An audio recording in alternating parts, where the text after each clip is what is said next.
All right, Auburn fans across the nation want to give a big war eagle from Vernon Speak Sports. Auburn. It's finally prediction time for the Auburn versus Texas A&M matchup here, the first SEC game for both teams. As a matter of fact, both of these teams share the same division. Both are members of the SEC Western Division of the SEC Conference. Texas A&M, oddly enough, joined the conference back in 2012.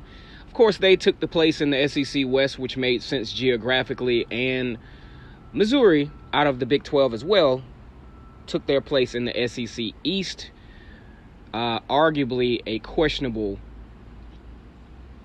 thing as it relates to geographics. I'm still trying to geographically make Missouri being in the SEC conference make sense, but nonetheless, Missouri and Texas A&M has had their share of success relative since joining the conference. Missouri actually appearing in the SEC championship game twice, losing to Auburn the first time and Alabama the next. Go ahead and like this video, comment, and subscribe to the channel.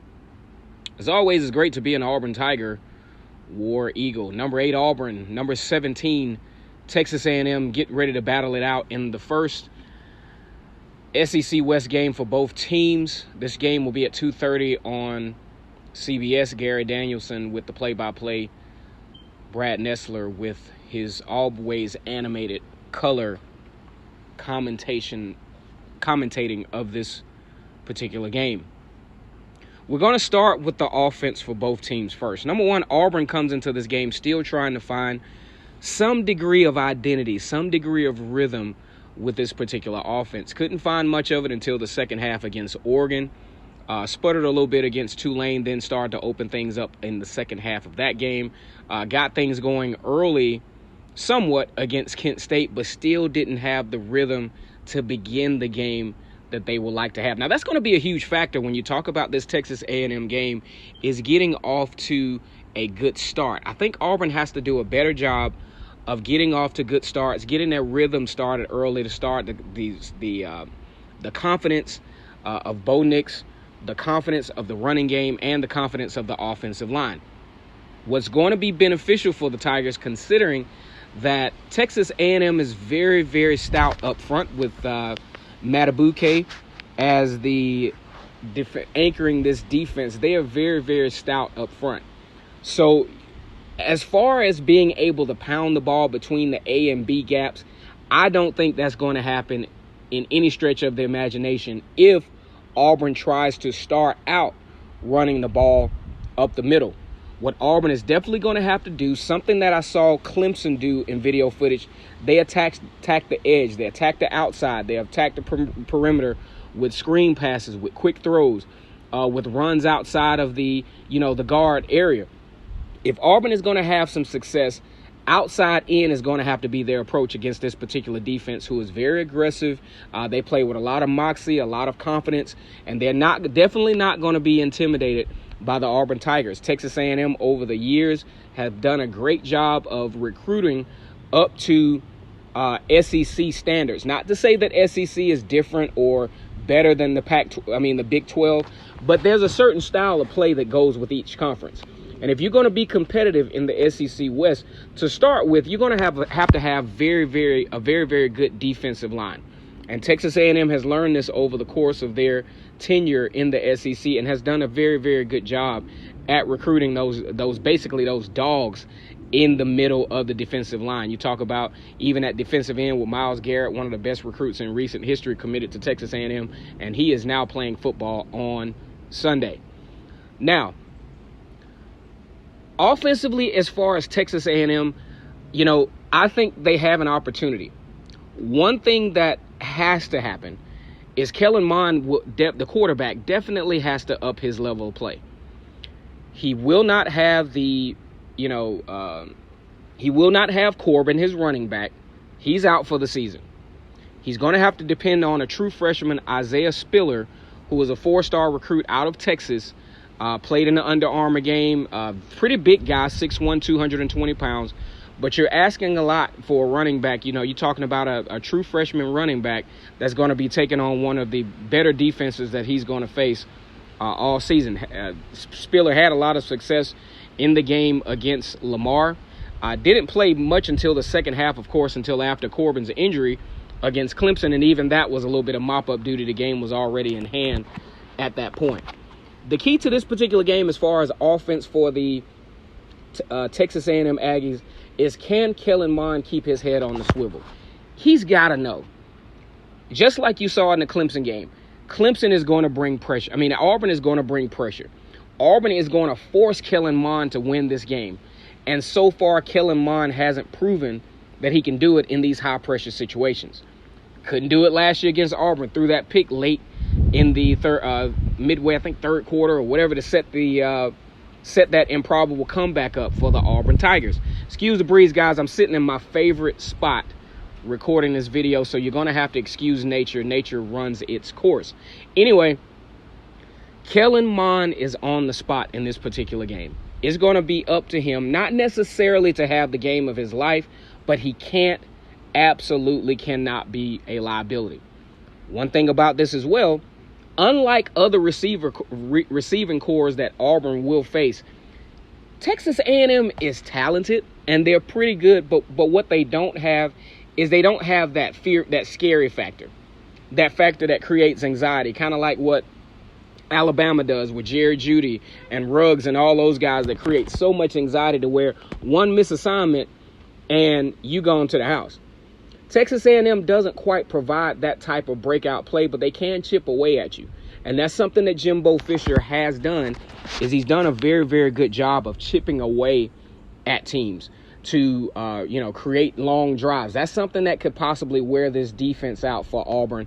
And another thing that I like about Jimbo Fisher and his play calling is he's constantly trying to find mismatches.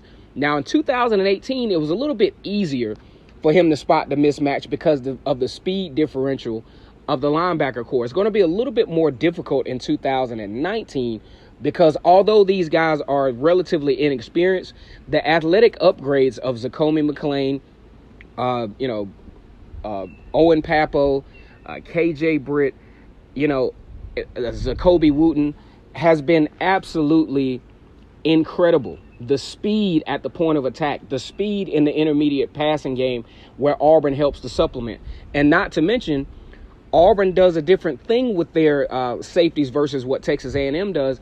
Auburn, it doesn't mind coming up in run support with their safeties because they do run a lot of man coverage and they rely on the man coverage, but their safeties are very active in the run game in the interior portion of the football field. So that's going to be a factor as well, and that's going to prevent, say, Kellen Mond from being able to use his dual threat tendencies, which he doesn't use much. He only had about 400 yards rushing last year, not getting off to an incredible start this year as a dual threat quarterback. But Jimbo Fisher is going to have some challenges because of Auburn's team speed. Defensively, what he's going to have to hope for is creating some, finding the mismatch, finding the imbalance, making sure that he outflanks Auburn, making sure that he utilizes Auburn's speed against them. Kent State did this a little bit in the first half, so I'm pretty sure Jimbo Fisher, the experienced offensive coordinator / head coach, will definitely take advantage of that. On the defensive side of the football field for the Auburn Tigers, you're talking about one of the most experienced defenses in the country. Derek Brown, Nick Coe, Marlon Davidson, emerging Tyrone Truesdale, Quintus Miller. These are some really, really good defensive linemen. Auburn is really starting to solidify themselves as one of the better defenses in the country, as is Texas A&M. These two defenses are going to be the key factors of the game. One advantage, though, that the Texas A&M Aggies have is their ability to create turnovers. That's something that I've been talking about all year that has to become a factor for Auburn, is for the Auburn defense to start to create those game-changing turnovers. Not the turnovers to pad the stats. I'm talking about the game-changing, game-on-the-line type turnovers that Texas A&M has been able to generate. If Auburn can begin to do that, you're talking about a different dynamic to this particular Auburn defense. Texas A&M is definitely going to plug the middle.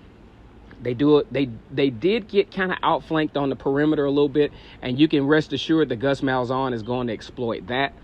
But overall, when I look at this particular game, I look at all the factors. One, Auburn definitely has to do better with punt coverage. I mean, they're just giving up too many yards. I'm not going to go over the stats. You've seen what Auburn has done with this punt coverage.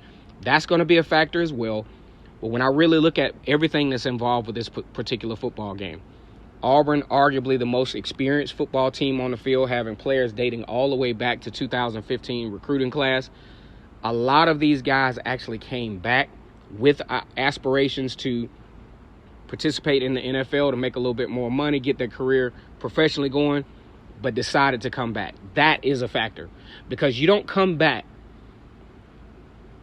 if you don't feel an opportunity.